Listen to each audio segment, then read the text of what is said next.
If you're like me, then you're still playing some of the old gaming systems. One of my favorites was the old Sega Genesis. Well, our next guest wanted to get a little more speed out of his Genesis, so he decided to overclock it. Here to explain how it works, please welcome 19-year-old Deven Gallo.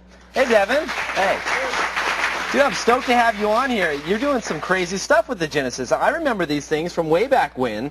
I had one, used to love to play it, but you're actually wanting to speed it up a little bit. Why overclock it on an old Genesis? A lot of the older games, ones that were closer to the end of the system's lifespan, were extremely demanding on the hardware.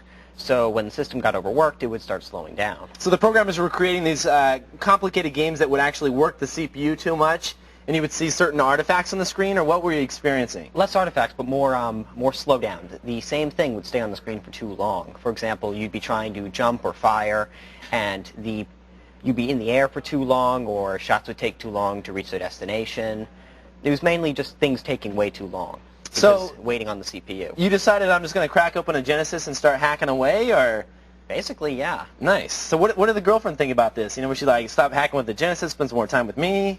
Oh, there's no girlfriend, but... that makes it a lot easier. Yes, it does. So tell me here, this is the Genesis that we have here. I found this one on the set. This one's old, dusty, it's been laying around. We took the screws out. I'm going to open it up here. So tell me, what exactly are we looking at here?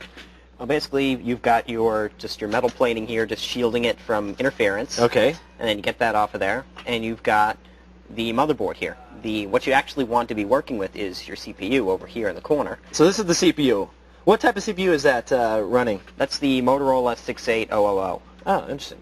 So it's like almost like some of the old Apple CPUs that they used to. Exactly. It was used in some of the Macintoshes. Okay, so you have Motorola CPU now.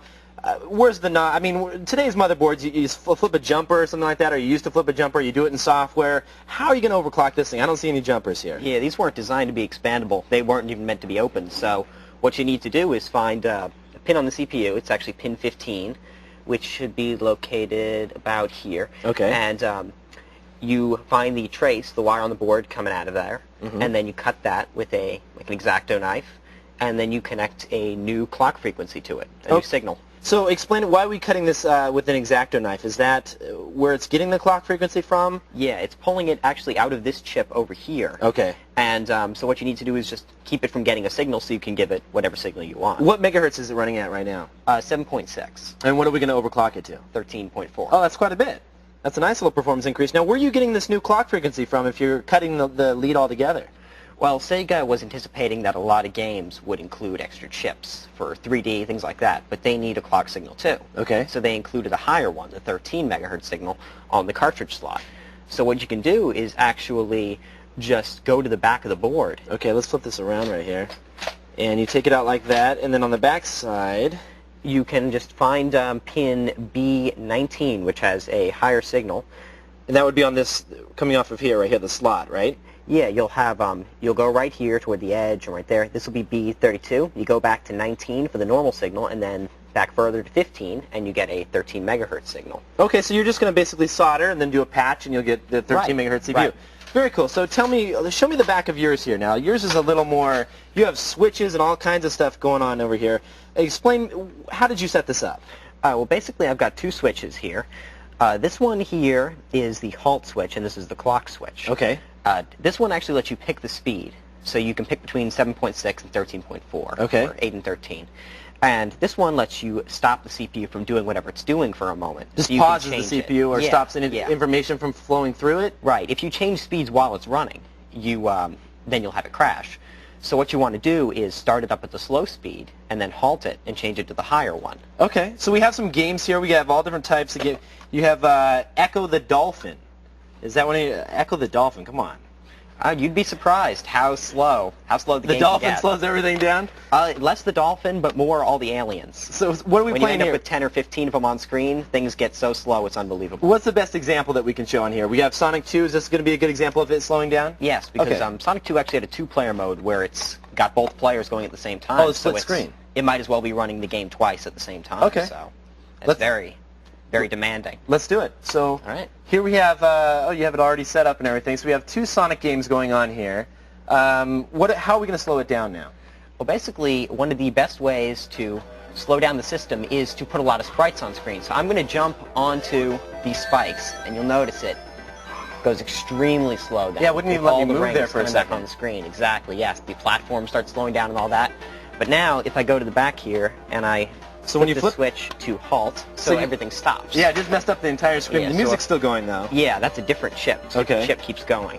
So you turn it to 13, So and now you just overclocked it by flipping the switch. and now it's unhalted, and now it's moving again. And so now if you jump onto those spikes, boom. Oh, I see. Much faster. Yeah, That's awesome. it's a pretty dramatic increase. Very cool. So that's now it's completely running. Any worries about it getting too hot when it's overclocked, like we No, have with not common really. CPUs? No, generally the CPU will stay within about 80, 85 degrees at the hottest. So not even hot enough to need a heat sink, much less a fan. Very cool. And the total cost on this? If you don't already have a soldering iron, some wire, you'll generally run about $15, $20 at the most. 15, 20 bucks, done deal. Now, how about the old Genesis that we have here? Do you think you can overclock this during the time that we have at the rest of the show, and we can come back to you? And It's possible. I should be able to do that. very Give cool. it a So I'll shot. give you a little challenge. If you can get this overclocked, we got a bunch of free stuff. I'll let you take as much of this free extra junk that we have laying around as you want.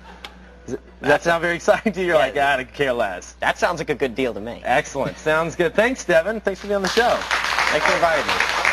For a detailed article on how you too can overclock your Genesis, head on over to epicgaming.net. You actually wrote an article there. Has all the information. All I can say is best of luck, Deven. But still to come, learn about the efforts to preserve NASA's very first space shuttle, the Enterprise. But up next, we help John decide which components to use in his home-built PC. Find out what we recommend, all that when the Screensavers continues.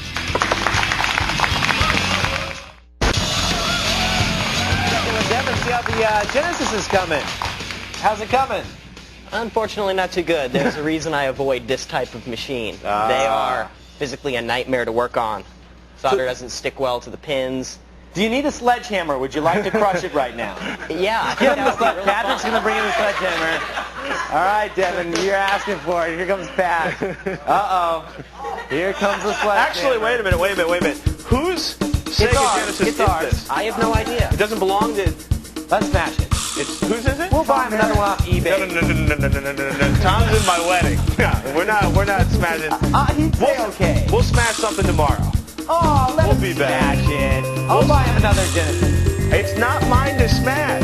I think he's already ruined it. Did you ruin it with the solder or no? Oh, I don't think it's going to work again. Well, there we go. There we go. Let Devin try. Let Devin try. I just love doing this. Devin, you give it a try. Come on. Gonna be... Here we go. Yes. Another one. We hope you relate to technology here at the Screen Savers any way we have. Devin's like by any means necessary here. I think that is all the time. That's it for this edition of the Screensavers. I'm Kevin Rose, and that is Patrick